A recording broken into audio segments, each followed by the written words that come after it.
Imagine a weapon capable of piercing the heaviest armor from miles away, striking its target with absolute, surgical precision. Meet the OMTAS, Turkey's premier medium-range anti-tank guided missile. Engineered by Roketsan, equipped with an advanced infrared imaging seeker, the OMTAS operates flawlessly in both fire and forget and fire and update modes. Whether it is day or night, modern main battle tanks stand no chance against its devastating Tandem high-explosive anti-tank. Warhead, it is a true masterpiece of modern tactical warfare, giving infantry the ultimate upper hand on the battlefield. But how exactly is such a sophisticated, highly lethal piece of technology brought to life today? We are granting you highly classified access. Join us as we step inside the secret Roketsan facility to witness the incredible, full production process of the OMTAS missile. Let's get started.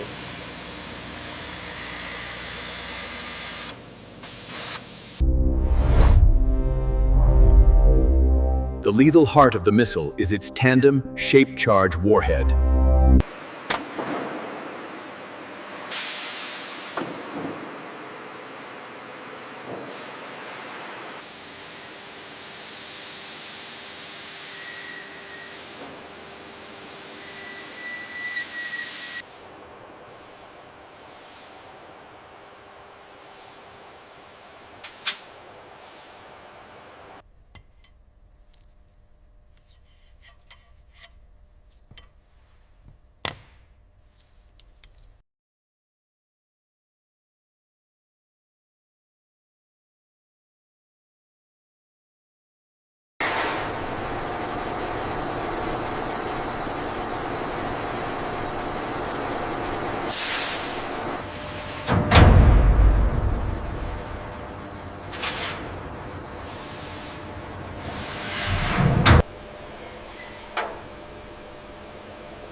A high-performance dual-thrust solid rocket motor provides the initial boost to clear the launcher, followed by a sustained flight phase towards the target.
Nesta. The missile's Striker SPMR state of blah stated infrared seeker Masapa. Capable of seeker.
Final integration pairs the flight control servos with a secure RF data link, allowing the operator to update the target in real time mid-flight.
The Z-axis measurement is stable at 0.04. Confirmed. Recording the data now.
Before deployment, every missile undergoes extreme environmental testing, then is hermetically sealed inside a ruggedized